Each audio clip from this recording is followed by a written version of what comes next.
Hi, my name is Gibson, and I'm the creator of the Personal Development School. This is your daily breakthrough video, and in this video, I'm going to take you through 5 tips for your relationship if your partner is securely attached. So these are essentially 5 key things that securely attached people really value in relationships. They find these things super important and really sort of fundamental to making a relationship work. One of the first things is to not leave unfinished business. It is extremely important, and literally, I cannot say this enough, for the quality of a relationship, and honestly, for the chances that a relationship will keep lasting and thriving, that you work through problems. Sweeping things under the rug, saying everything's okay when it's not, and just moving on a couple days later, or just sort of letting it go, but really brushing it off, that's not actually going to work if both parties have an emotionally charged response. What actually ends up happening is those things get repressed into the subconscious mind, and they start filling up what I call like our resentment tank. And over time, that resentment tank can become so big and so poisonous and so full that it can really stop couples from progressing beyond the power struggle phase of a relationship and really from progressing forward in general. So it's really important that when this is something securely attached people do, they communicate through things, they work to resolve things. And if something's difficult to resolve, they chip away at it and have multiple conversations about it in a healthy manner until it truly becomes resolved, until they have solutions, strategies, and a point where they feel like they can compromise and agree. Number 2, they try to understand one another's point of view and validate it, even if they don't agree with it. And this is something that a securely attached person, if this is your partner, is expecting from you to a degree. They're expecting you to work through things. They're expecting you in a healthy way, not like, with that you should mind read and know this all the time, but they're hopeful that these will be things that are brought into relationship dynamics with them.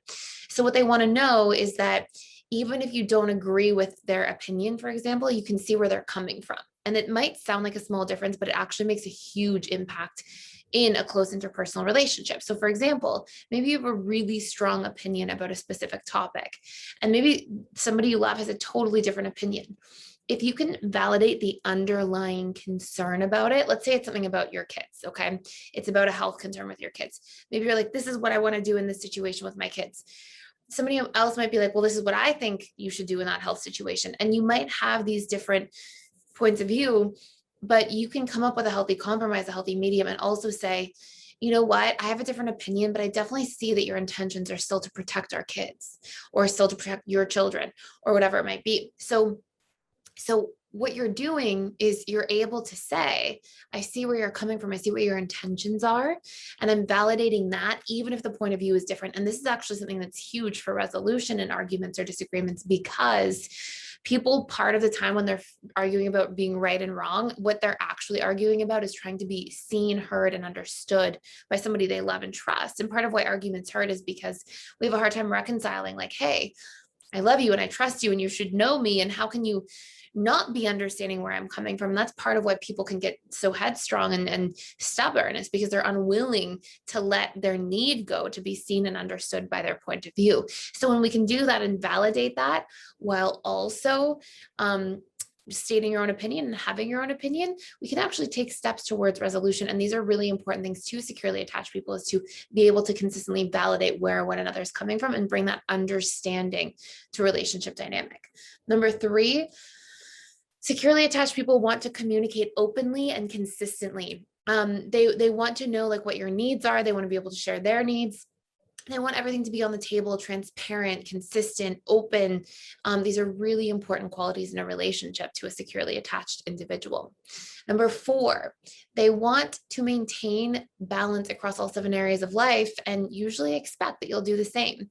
And this means that the whole world doesn't become the relationship. One thing you'll see about securely attached individuals is they tend to have pretty good balance across areas of life. They have, a career that they're interested in and fulfills them to a certain degree, or at least some steps that they're taking towards that, or a job, or they're looking at the career area of life and actioning it. The financial area of life, they usually have a decent set of habits and patterns with money. They're intentional. The romantic relationship area of life, they invest in the relationship. It doesn't become the whole world, but they also make room for their friendships, their family relationships, their relationships with coworkers or mentors. Like they don't put all of their eggs in one basket. And it's not because they don't trust or something like that. It's because they're very aware that they're a holistic person with many different aspects to their lives. And they'll probably have hobbies, personal interests, things that they invest in. And this is a very healthy thing to do because it stops us from being over attached and thus over expectant of one single person to meet all of our needs in one area of life. When in fact, we have so many different aspects and elements to life that we want to have intentionality and be off autopilot in. And number 5, they make time for the relationship and they want to nourish it. And they will put effort in to be present, to have habits, to be intentional, to caretake for a relationship, even 10 years into it, 20 years into it, there's still some kind of intentionality that's habitual.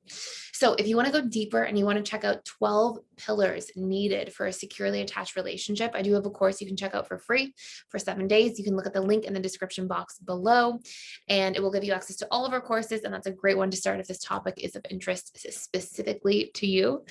And that's it for today. Thank you so much for watching. Thank you for being here.